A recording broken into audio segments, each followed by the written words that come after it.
Assalamualaikum warahmatullahi wabarakatuh.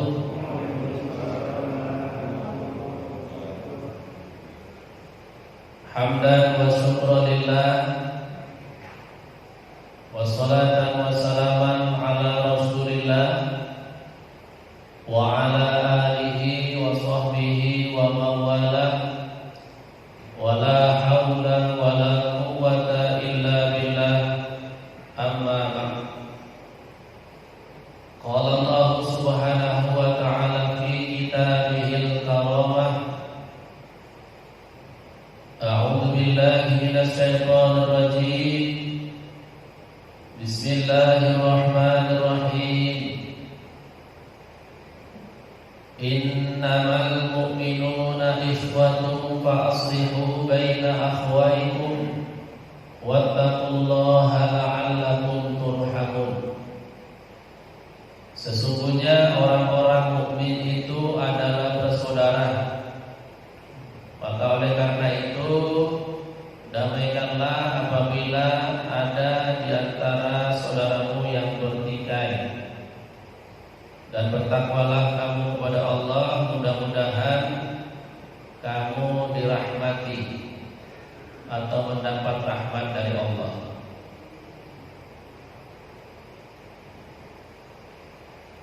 Wa qala Rasulullah sallallahu alaihi wasallam,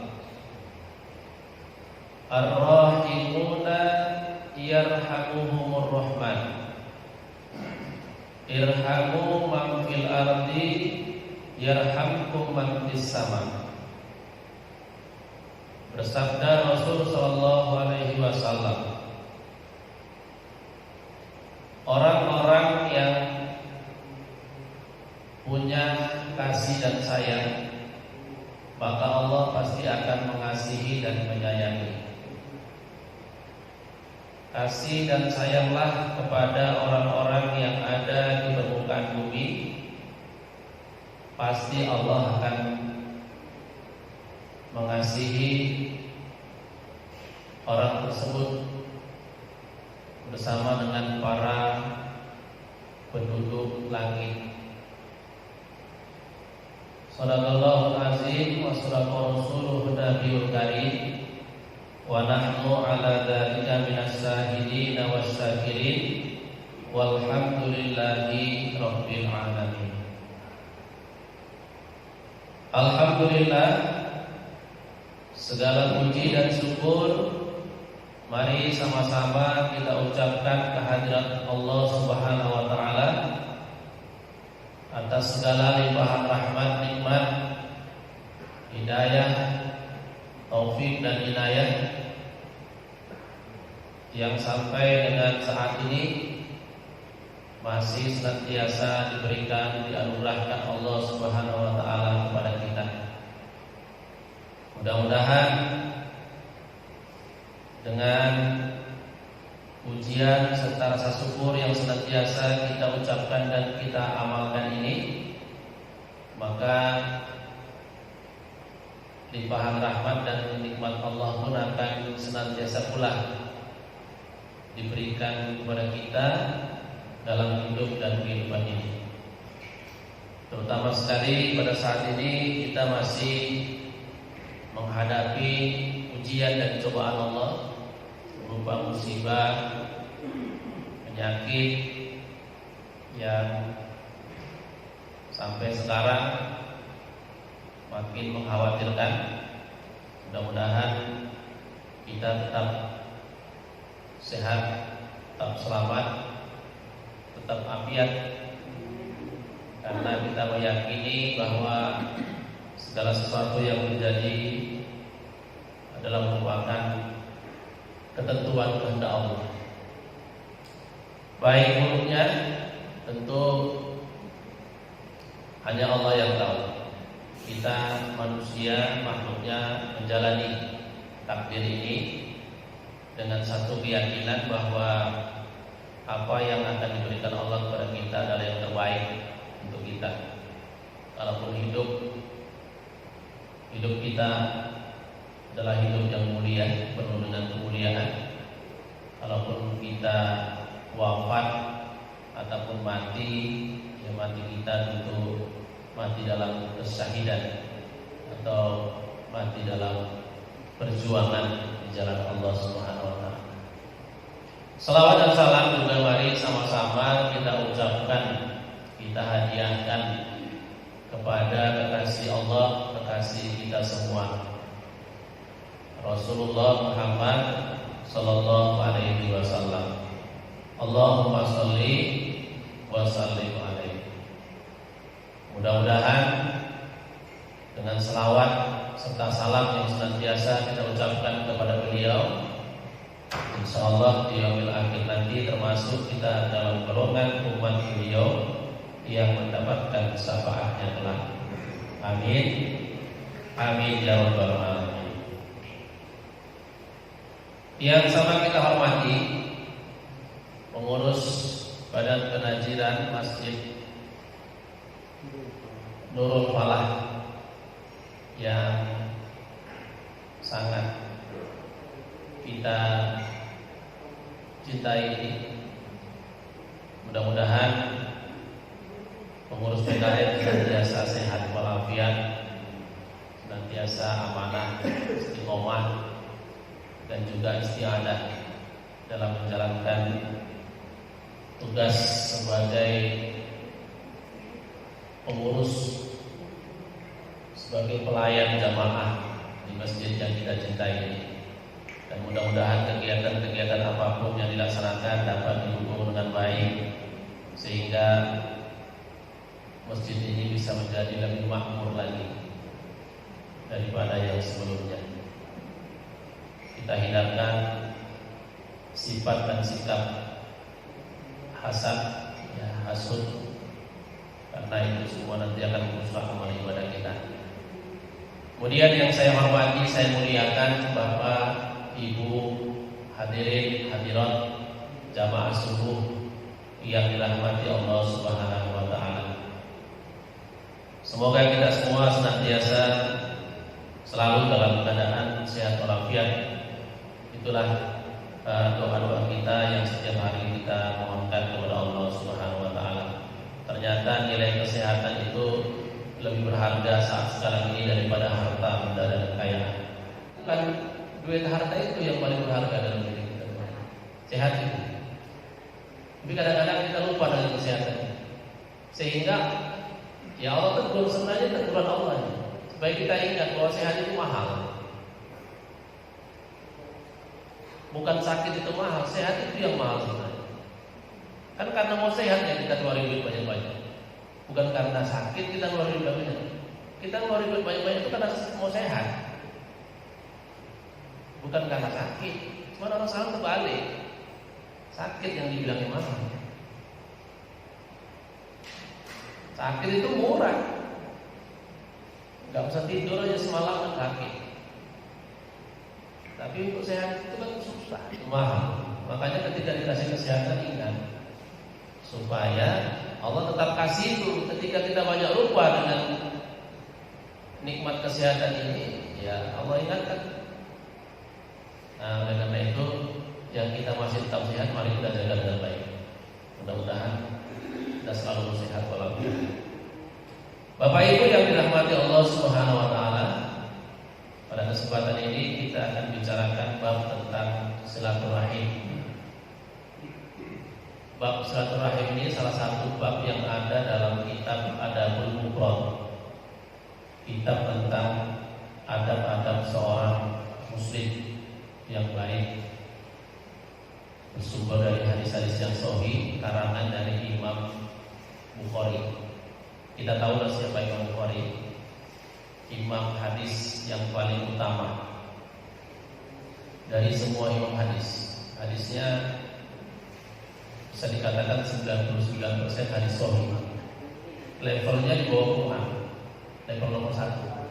Kemudian hadis Imam Muslim, dan kemudian ada lagi kutubus sittah namanya. Hadis-hadis yang diriwayatkan oleh 6 ulama hadis. Dalam kitab Adabul Mufrad ada satu bab yang membicarakan tentang silaturahim, tentang menghubungkan kasih sayang.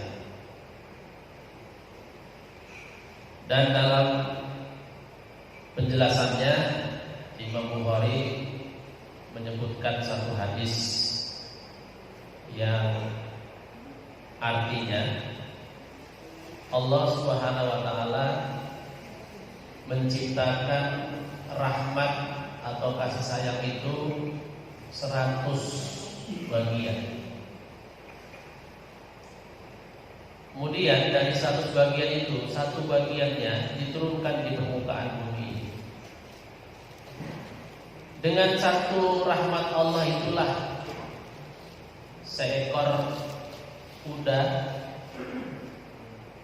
bisa menyayangi anaknya.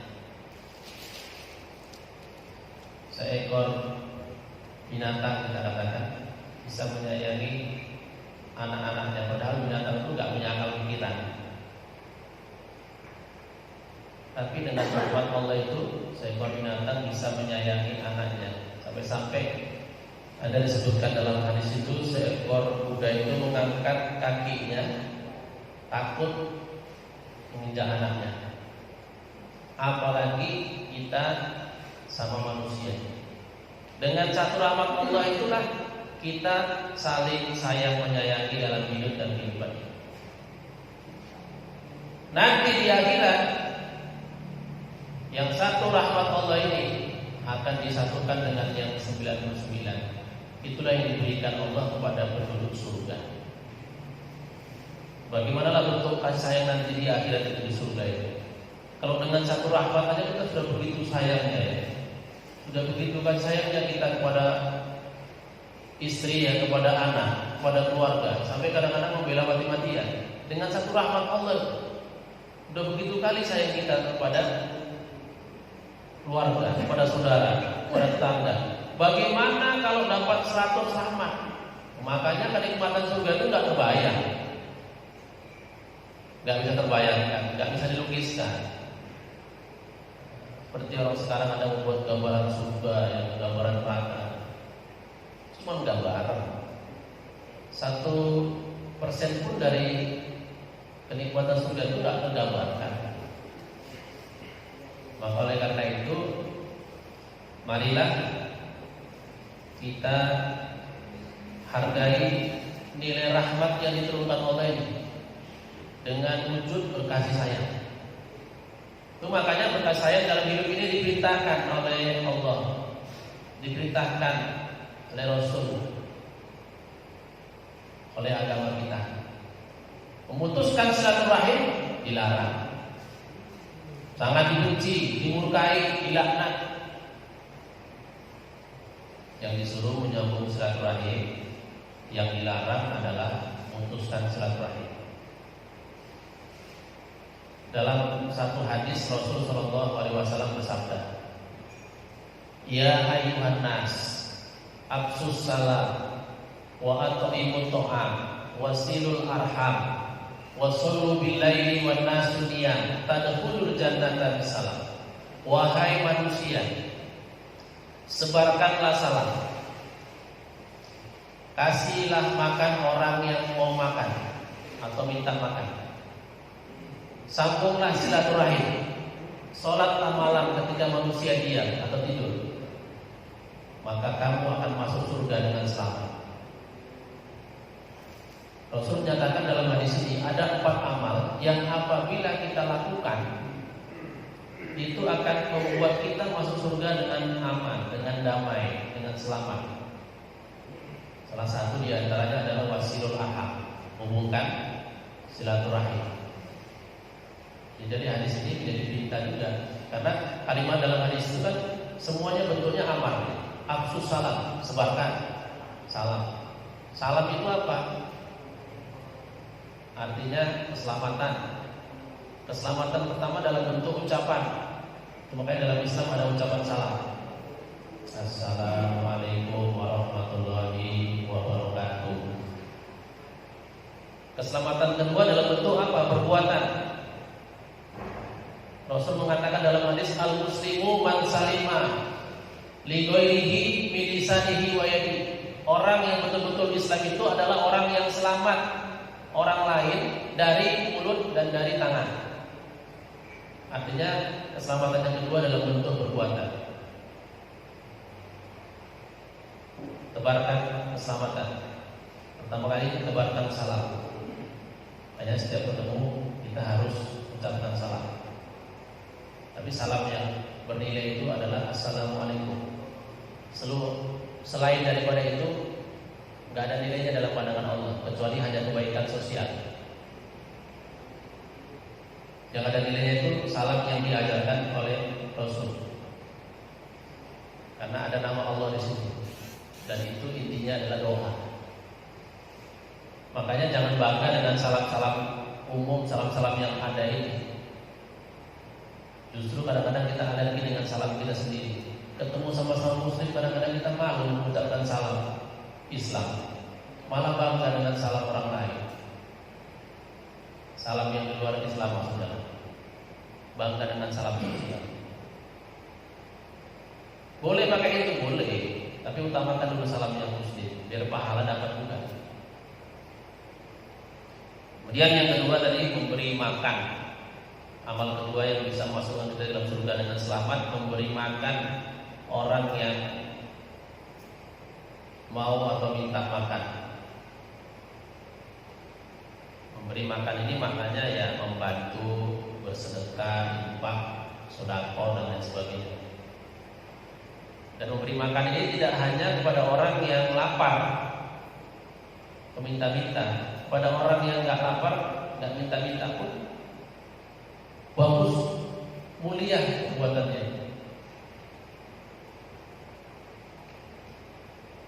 Kalau kepada orang yang miskin, orang yang lapar itu jelas. Tapi kepada orang yang nggak lapar kan jelas juga. Walaupun kadang-kadang kita nggak merasa itu mulia padahal. Contohnya kalau kita kadang-kadang ada undang orang, pulangnya kan kasih botol. Apakah orang yang datang itu lapar? Nggak lapar itu undang. Apalagi undang orang kaya mana ada lapar. Kenapa dikasih botol? Itu mengamalkan hadis ini. Memberi makanan itu termasuk bernilai juga bagi orang yang nggak lapar. Apalagi bagi orang yang lapar. Lebih utama bagi orang yang lapar. Kenapa? Karena kalau orang yang lapar begitu dikasih nikmat atau makanan itu kan langsung dia berdoa. Dan doa orang lapar itu lebih mustajab daripada doa orang kenyang. Kalau orang kenyang dikasih bungkusan paling ucapan terima kasih ya. Doanya jarang. Sebab banyak dia punya seperti itu. Tapi kalau orang yang nggak punya apa-apa minta kasih pasti ya Allah makasih.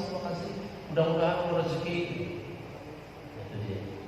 Kemudian yang ketiga wasilul arham, hubungkan silaturahim, kasih sayang. Silaturahim itu yang paling dekat adalah hubungan kekerabatan di internal keluarga, jangan sampai putus.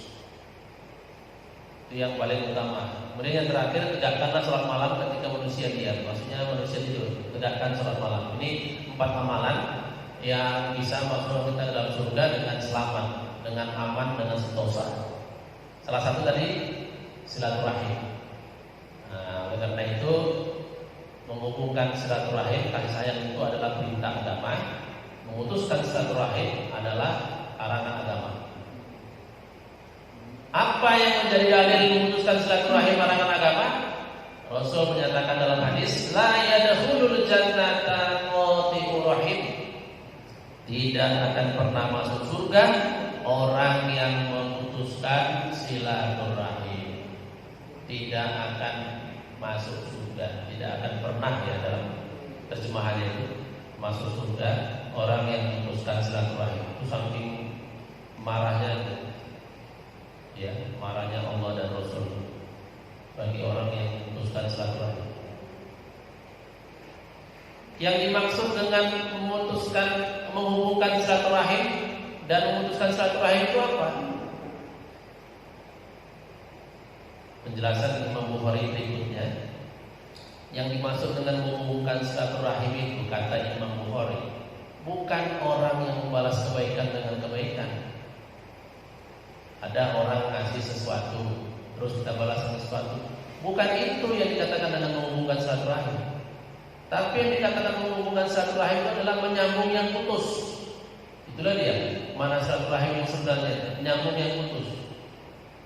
SKT-an, benci-bencian, gak cakap-cakapan, kemudian bisa akur. Itulah yang dikatakan dengan menghubungkan silaturahim yang sebenarnya. Memang kita kan kadang-kadang itu yang berat. Kita yang sering kita buat silaturahim itu kan membalas kebaikan orang, datangi orang, berkunjung ke rumah orang, gitu ya. Baik sama orang yang baik sama kita, kan itu kita anggap itu silaturahim yang sebenarnya itu. Padahal silaturahim yang sebenarnya ketika ada orang nggak suka sama kita jumpai dia, kita baikkan sama dia, itulah silaturahim yang sebenarnya.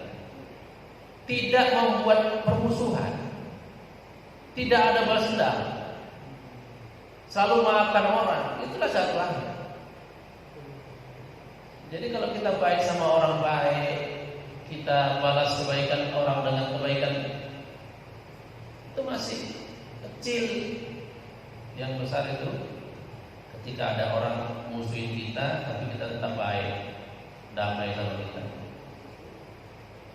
Dalam surah Asy-Syura ayat 40 Allah Subhanahu wa taala berfirman, "Wa jazaa'u sayyi'atin sayyi'atun misluha faman afa wa aslaha fa ajruhu 'ala Allah innahu la yuhibbuz zalimin." Balasan atas satu kejahatan adalah dengan satu kejahatan pula. Maksudnya balasan perbuatan buruk orang yang dibalas dengan perbuatan buruk juga. Akan tetapi kata Allah, barang siapa yang mampu memaafkan dan malah berbaik-baikan dengan orang yang buat jahat pada dia, wa ajruhu 'ala Allah. Balasannya itu enggak terbatas. Enggak ada yang tahu pahalanya orang yang bisa mampu memaafkan orang lain. Innahu la yuhibbuz zalimin. Sungguhnya dia Allah tidak suka kepada orang yang zalim, yang selalu berbuat aniaya. Dari surah Asy-Syura ayat 40 ini kita mendapat penjelasan yang jelas dari Allah bahwa memaafkan kesalahan orang itu lebih utama daripada membalasnya. Memaafkan kesalahan orang lebih utama daripada membalas. Al-afu anin nas, memaafkan manusia lebih utama daripada membalas perbuatan buruknya kepada kita. Dan pahalanya gak terbatas. Itu makanya jangan ada rasa dendam, karena dendam inilah yang kadang-kadang bisa membuat silaturahmi itu makin putus, ya, makin tidak bisa nyambung. Jangan ada dendam. Seperti orang sekarang kadang-kadang kalau udah sakit hati sama orang karena perbuatan orang lain, sampai-sampai dibawa mati. Gak ada maaf bagimu ya, sampai mati, sampai kiamat, sampai akhirat. Pikirnya enak ya. Pikirnya enak menahan maaf orang sampai mati, sampai akhirat. Ini saya sebutkan satu hadis ini. Hadis ceritanya panjang karena cerita hadis itu tentang hari akhir, supaya menjadi satu pembelajaran kepada kita. Jangan menahan maaf orang. Jangan menahan maaf orang. Memang orang yang memaafkan itu orang yang benar, orang yang bagus. Tapi kalau dia tidak mau memaafkan kesalahan orang, jadi nggak bagus. Hadisnya seperti ini. Di akhirat nanti, di penggalan hadis, ada satu orang yang menghadap Allah dengan membawa amal yang luar biasa. Amalnya banyak kan, sholatnya katakanlah lengkap, ya, puasanya banyak, zakatnya banyak, haji bolak-balik juga. Pokoknya banyaklah amal solehnya. Ditimbang, wah, banyak amal solehnya, ditimbang pahalanya banyak. Lebih banyak pahalanya daripada dosanya. Akhirnya diponis akhirat masuk surga. Masuk surga, maka dia pun perjalanan masuk surga. Tapi ketika satu langkah dia akan masuk ke pintu surga itu, di stop malaikat.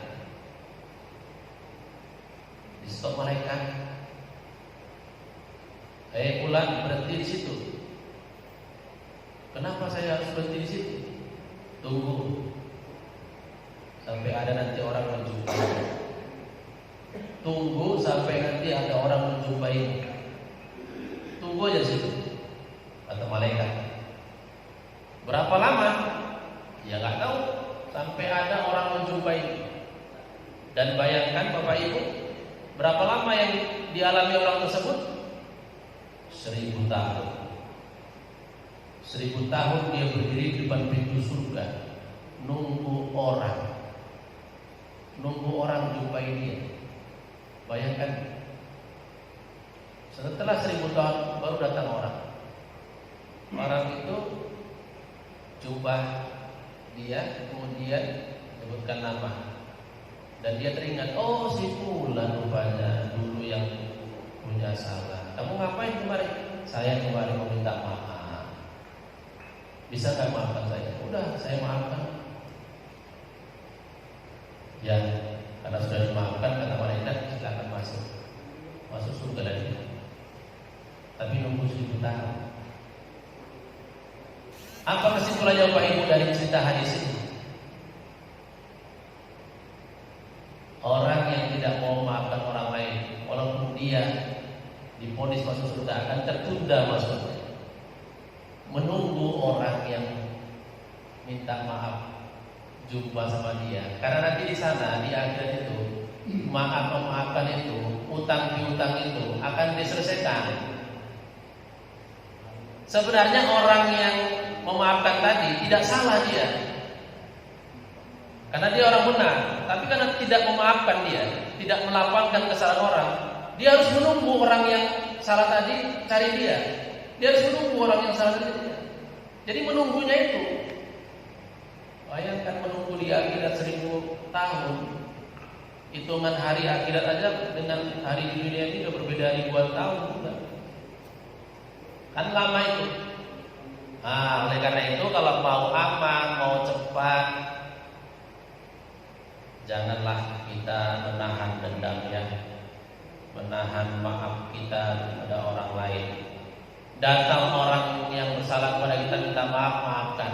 Enggak datang mungkin dia lupa atau malu atau takut. Kalau kita mau aman di akhirat, kita maafkan juga. Apalagi yang mau kita tahan. Apalagi kalau orang yang salah itu adalah orang tua kita, keluarga kita. Apa yang kita lagi bermusuhan di situ dengan keluarga sendiri, dengan orang tua, nggak cakapan. Ada malah seorang anak nuntut orang tuanya di pengadilan, sampai orang tuanya nuntut air susunya yang diberikan.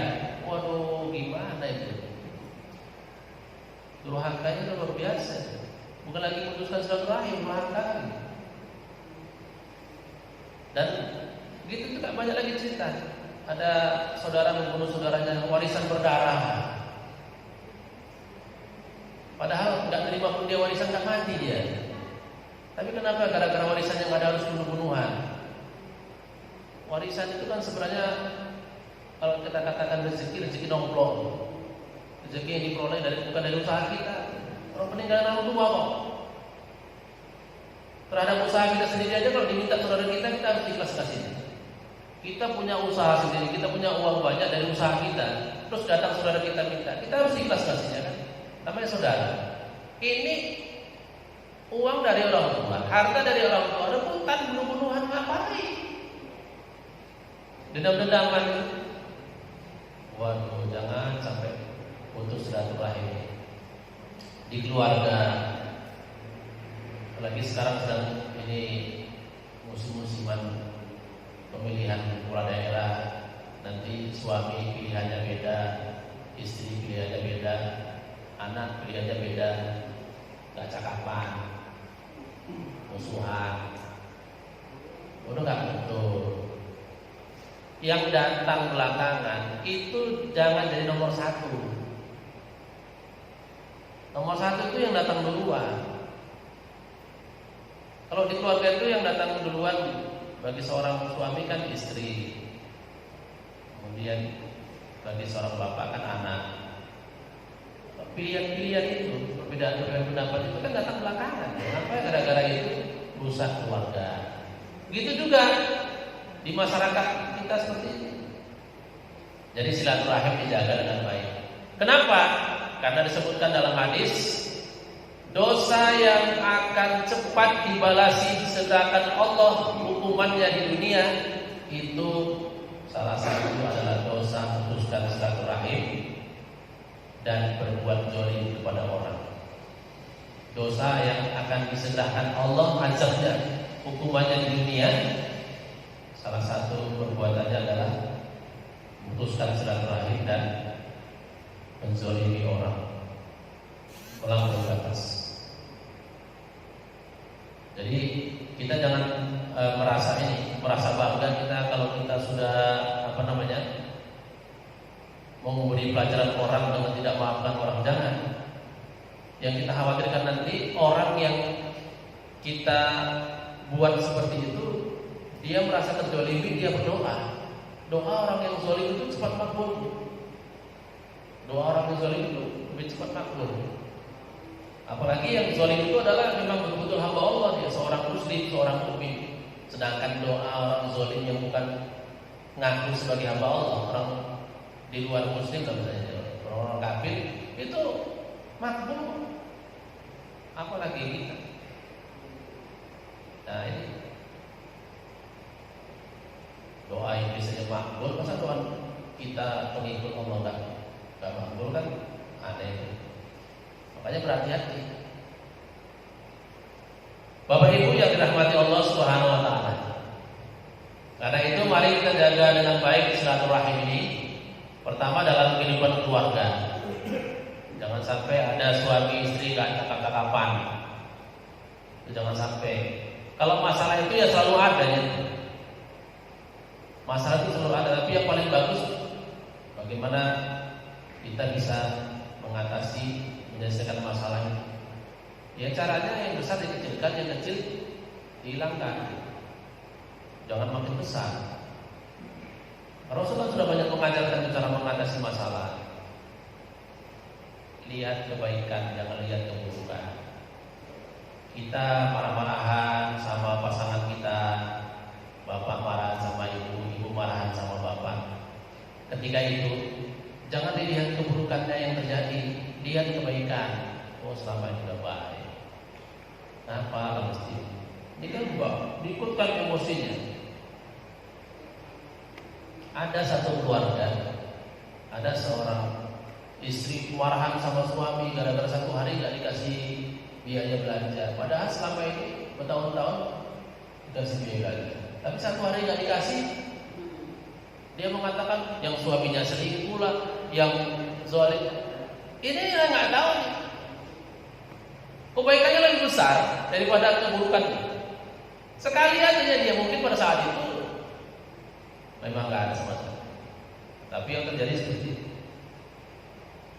Jadi kalau kita mau menghilangkan hal yang buruk, terutama dalam hidup dan kehidupan rumah tangga kita, yang pertama kebaikan itu yang dilihat, jangan keburukan. Persamaan yang ditengok, jangan perbedaannya. Supaya damai. Supaya damai. Jadi keluarga seperti itu. Di lingkungan tetangga, lingkungan masyarakat, yang namanya silaturahim ini juga penting. Apalagi tetangga. Orang pertama nanti yang kalau kena musibah bantu kita, ya tetangga. Mana ada keluarga kita yang jauh-jauh. Walaupun dibilang keluarga, kalau dia tinggalnya, kita di Medan, dia tinggalnya di Binjai kebakaran. Sempat lagi itu. Kita telepon pun dia main lagi. Mana ada? Makanya dalam hadis dikatakan orang yang paling dekat dari diri kita, daripada keluarga kita adalah tetangga kita. Sampai-sampai Rasul mengatakan salah satu tanda orang yang betul-betul beriman kepada Allah dan hari kiamat adalah yang memuliakan, berbuat baik kepada tetangga. Memuliakan, berbuat baik kepada tetangga. Tetangga itu ada yang di depan rumah kita, ada yang di samping kanan, ada samping kiri, ada yang di belakang. Kalau ukuran rumah disebutkan dalam hadis ada 40 rumah ya tetangga itu, 40 rumah ke depan, 40 rumah ke samping kanan, 40 rumah samping kiri, 40 rumah ke belakang. Makanya kalau dikatakan dengan tetangga masjid ya itu yang dikatakan dengan tetangga masjid ya, jaring masjid ya, depan masjid 40 rumah, samping kanan masjid 40 rumah, samping kiri masjid 40 rumah, belakang masjid 40 rumah, tetangga masjid. Tangga rumah kita seperti itu juga. Nah, terhadap yang seperti ini kewajiban kita buat baik, wujud silaturahim, jangan bermusuhan. Dan begitu juga dalam sekup yang lebih luas lagi. Intinya dalam lingkup apapun ya, terutama internal keluarga, kita harus selalu menghubungkan silaturahim, kasih sayang. Jadi jangan adalah kebencian di situ, jangan ada permusuhan. Karena kalau sudah ada kebencian dan permusuhan itu yang datang bukan rahmat, tapi yang akan datang adalah laknat Allah Subhanahu wa taala. Kemudian yang terakhir kepada Ibu yang berkaitan dengan silaturahim ini, Rasul mengatakan dalam hadis, "Man la yarham la yurham." Siapa yang tidak mau, tidak suka menyayangi, maka dia tidak akan disayangi. Siapa yang tidak suka menyayangi, maka dia tidak akan disayangi. Ini bentuk balasan hukum sosial. Karena kita sering mendengar kalimat di masyarakat ya, di lingkungan kita, siapa yang buat baik, maka orang akan buat baik. Itu sebenarnya dari kalimat Rasul. Siapa yang mengasihi, dia akan dikasih. Siapa yang tidak mengasihi, dia akan tidak dikasih. Sama. Kalau sering kita naik angkot ada tulisan itu, Anda sopan, kami segan. Anda tidak sopan, kami tikam. Di angkot. Ya itu hukum sosialnya seperti itu, Bang. Jadi jangan sampai juga kita dalam hidup ini ya, selain udah kena laknat, kena murka Allah, kena hukum sosial pula. Hukum sosial itu lebih kejam. Kalau nanti dibanding-bandingkan pikir-pikir dengan hukum yang diberikan Allah, hukum sosial itu lebih kejam. Sampai kita tinggal di masyarakat kita nggak mau dicakapin, nggak mau jumpai, kan lebih sedih lagi. Maka oleh karena itu marilah kita selalu berbaik-baikan, karena termasuk ciri-ciri orang yang mukmin ya, masalul mukmin fi tarahumihim, saling berkasih sayang.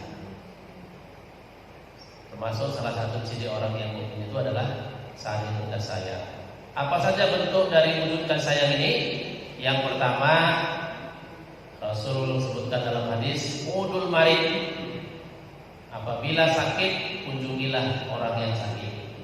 Apabila saudaramu sakit, maka kunjungilah orang yang sakit. Itu udul marid. Kemudian yang kedua, apabila nak musibah, terutama kematian, bertakziahlah. Apabila kena musibah, terutama kematian, bertakziahlah. Kemudian yang ketiga, apabila saudaramu mendapatkan kebahagiaan, bertahniahlah. Ikutlah kebahagiaan. Jadi kalau dia sedih, kita ikut sedih, dia gembira, kita ikut gembira. Ini wujud-wujud cara-cara dalam menciptakan silaturahim dalam hidup dan kehidupan kita. Jadi berkumpul, ya, bertemu, berkawan, itu silaturahim. Tapi silaturahim yang sebenarnya itu, saya ulang sekali lagi, ya, bertemu, berkumpul, berkawan itu silaturahim. Tapi silaturahim yang sebenarnya itu adalah ketika kita mampu, ya, membuat baik orang yang buruk sama kita. Itu dia. Membalas kebaikan orang yang baik sama kita, itu silaturahim. Tapi silaturahim yang sebenarnya adalah membalas keburukan orang dengan kebaikan.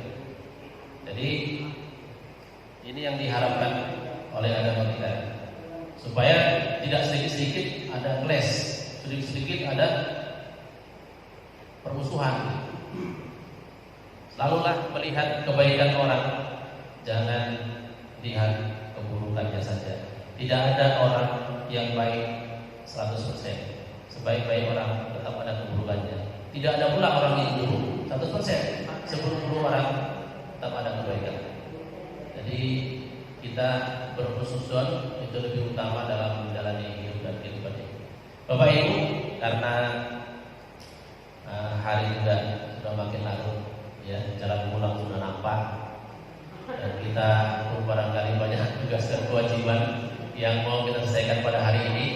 Biasa kalau hari Minggu pagi-paginya ada yang mau olahraga, ya, ada yang mau sarapan lagi, keluar dari rumah, ada yang mau undangan. Jadi sampai di sini tausiah yang dapat saya sampaikan. Mudah-mudahan ada manfaatnya. Marilah kita eratkan silaturahim, kita eratkan ukhuwah di rumah kita, di lingkungan kita, dan juga di jamaah masjid ini, sehingga masjid ini bisa menjadi tempat yang nyaman kita untuk melaksanakan ibadah kepada Allah Subhanahu wa taala. Terima kasih atas segala perhatian, mohon maaf atas segala kekurangan. Taqabbalallahu minkum billahi taufiq wal hidayah. Wassalamualaikum warahmatullahi wabarakatuh.